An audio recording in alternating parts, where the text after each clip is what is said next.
untuk Gubernur Jawa Barat, Kang Denny Mulyadi. Kami persilakan, silakan Kang.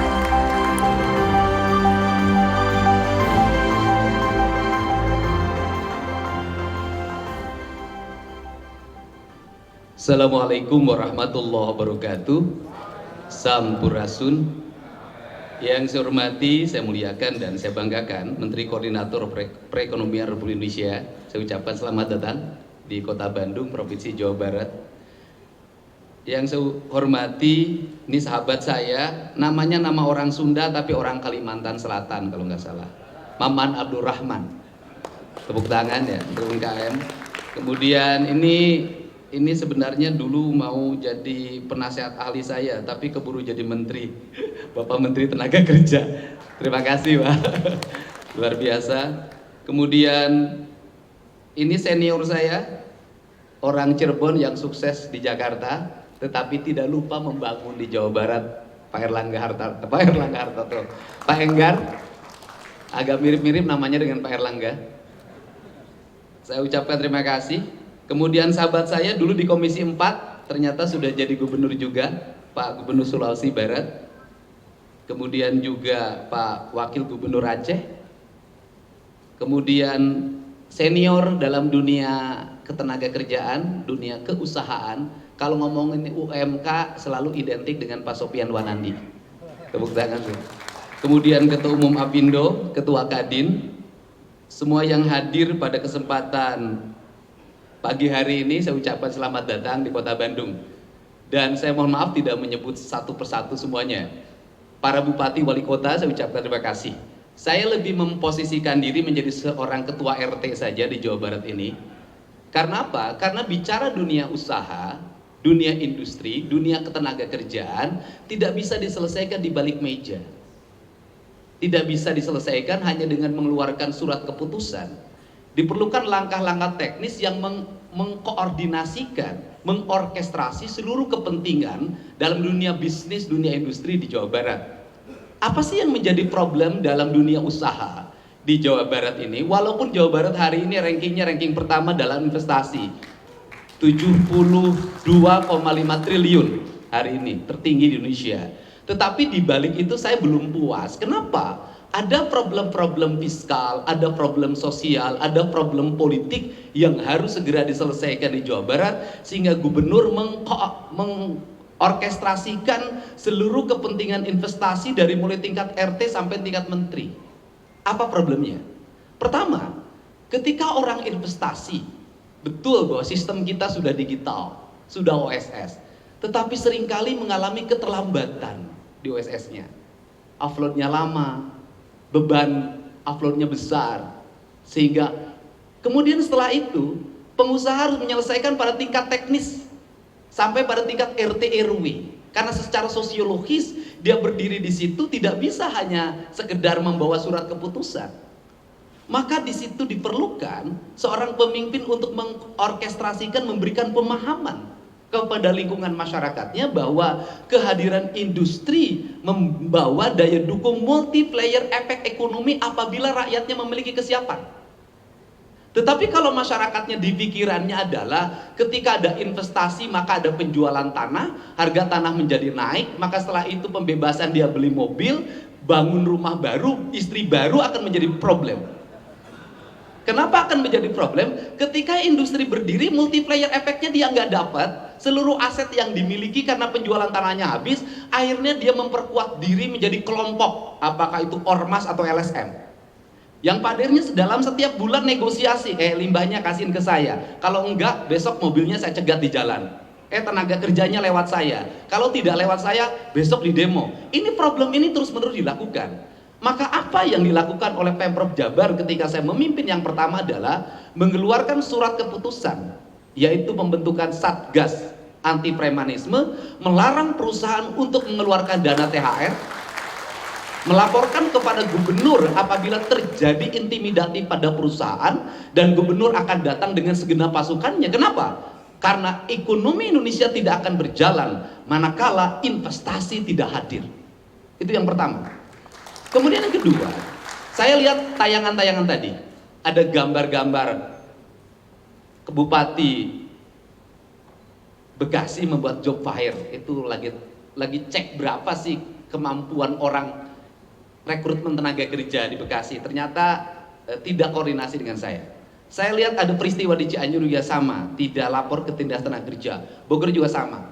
Hari ini Jawa Barat merubah sistem itu semua. Bahwa dimulai bulan Agustus tidak ada lagi lamaran kerja manual. Apa yang kita lakukan? Yang kita lakukan adalah membangun sistem data rekrutmen tenaga kerja berbasis digital, di mana Dinas Tenaga Kerja Provinsi dan Kabupaten Kota menyajikan data lulusan kerja, angkatan kerja yang tersedia, kemudian terkoneksi dengan perusahaan-perusahaan, dan perusahaan juga harus mau update, mau berkomunikasi, mau berselancar dengan Dinas Tenaga Kerjanya. Ketika perusahaan membutuhkan lapangan kerja, maka tidak perlu lagi diumumin loker, kemudian dia cukup cari di data digital itu, apa, siapa, kualifikasinya apa, lulusan apa, pengalamannya apa, kemudian dipanggil dulu. Setelah dipanggil kemudian assessment, kemudian dilakukan fit and proper test. Setelah lulus baru mereka mengurus persyaratan kerja. Problem hari ini adalah persyaratan kerja dibuat seketika melamar kerja. Orang nggak punya duit bikin persyaratan. Bikin persyaratannya pinjem ke bank keliling, pinjem ke bank emok, jadi beban. Ketika tidak diterima, dia merasa orang desa tersebut tidak diterima, dia ngamuk, Pak. Ini problem. Saya kemarin menyelesaikan konflik di Karawang, ada perusahaan suku cadang otomotif yang membuat rekrutmen tenaga kerja di masyarakat desa setempat itu 162 daftar, hanya 2 yang lulus. Kepala desanya ngamuk.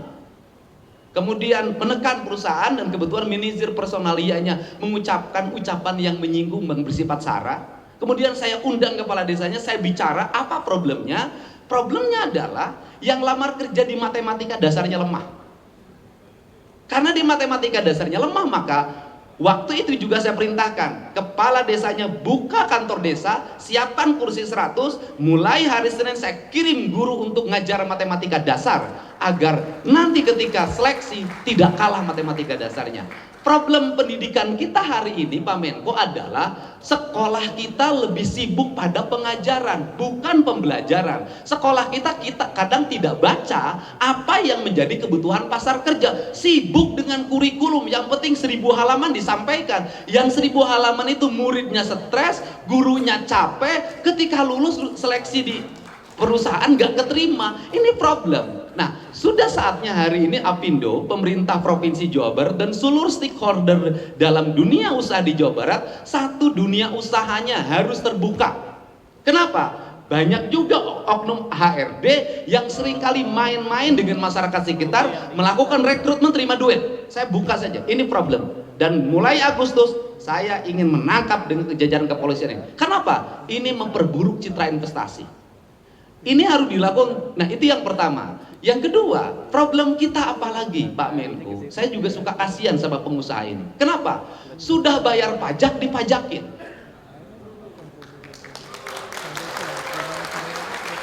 Pengusaha sudah bayar pajak, ada PPN, ada PPH, tapi dipajakin lagi. Mau Agustusan kirim proposal, tidak terima ngamuk. Kirim surat, ada ulang tahun organisasinya, tidak terima ngamuk. Ini kan problem.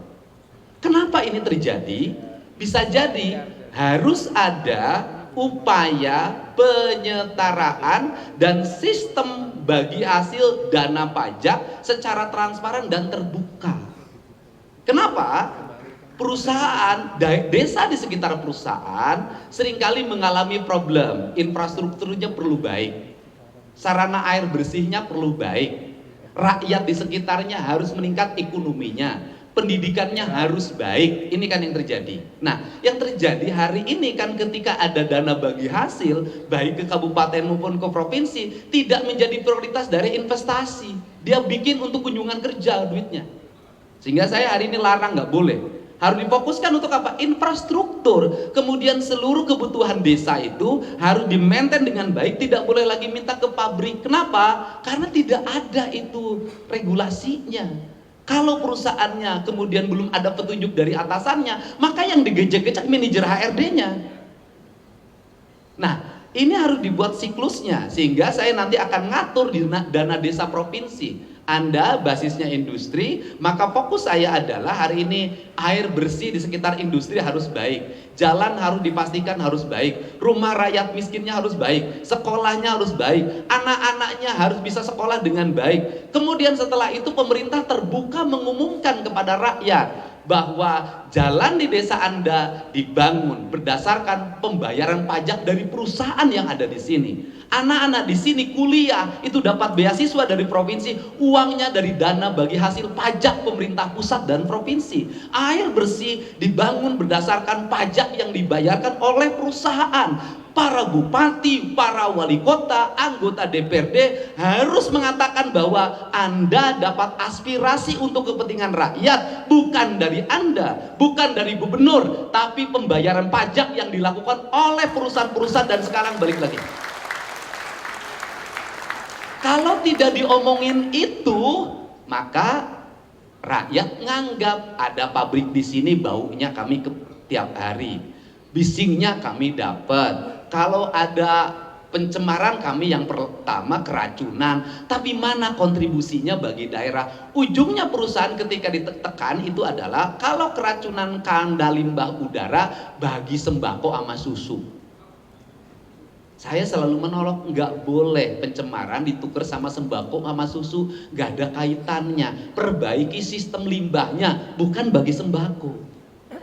Ini harus segera dibenahi. Kenapa? Karena kita lagi menuju masyarakat digital. Satu tingkat lagi harus naik. Mereka harus mulai rasional. Mereka harus ngerti fiskal kita. Maka kebijakan Provinsi Jawa Barat hari ini yang mengumumkan seluruh anggaran belanja Provinsi Jawa Barat kepada masyarakat secara terbuka, tujuannya untuk satu, membangun kepercayaan publik bahwa negeri ini, provinsi ini dibangun bukan oleh gubernur, bukan oleh bupati wali kota, tetapi secara gotong royong, secara bersama, yang dikelola melalui melalui sistem yang seperti koperasi yang dikelola oleh negara. Ini yang dibangun. Kenapa? Uangnya berputar dari pajak lahir ke sini, dari sini lahir ke sini. Yang perlu dilakukan hari ini adalah bagaimana pemerintah provinsi, kabupaten, kota menata fiskal. Sehingga saya sampaikan hari ini, pemerintah provinsi Jawa Barat mengambil beberapa kebijakan strategik bahwa pertama, seluruh belanja provinsi dan kabupaten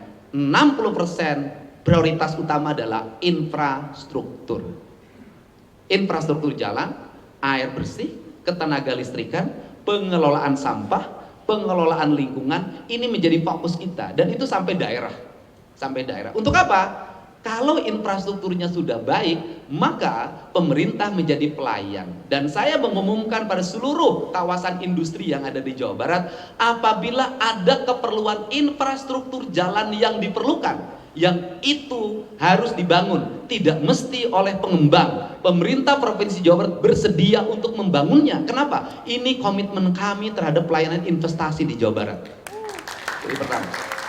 Yang kedua, kepala dinas penanaman modalnya setiap hari harus berselancar, mengecek ke seluruh kabupaten kota, memastikan masih adakah perizinan yang tertunda, masih adakah UKL, UPL yang nggak selesai-selesai, masih adakah rekomendasi dinas lingkungan hidup provinsi yang nggak kelar-kelar. Dan saya biasanya secara teknis saya turun langsung untuk mengkoordinasikan. Untuk apa? Memastikan seluruh aspek administratif itu tidak menjadi hambatan investasi, tetapi investasinya adalah investasi yang ramah lingkungan, tidak yang merusak lingkungan. Kalau yang merusak lingkungan, saya tidak segan-segan untuk menutupnya.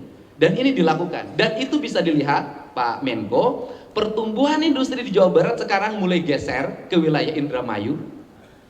Sudah mulai tumbuh industri garment, sepatu ke wilayah Garut, dan kemudian sebentar lagi geser ke wilayah Majalengka, sebagian Kuningan, dan sebagian lagi Cirebon.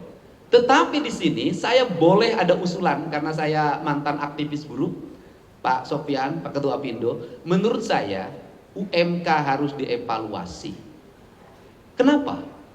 Karena membuat pemerintah tidak rasional. Di mana tidak rasionalnya? Saya berikan contoh. Kabupaten Sumedang ada sebagian wilayahnya tetanggaan dengan Kabupaten Bandung. Ada tetanggaan lagi kawasan industrinya dengan Kabupaten Subang.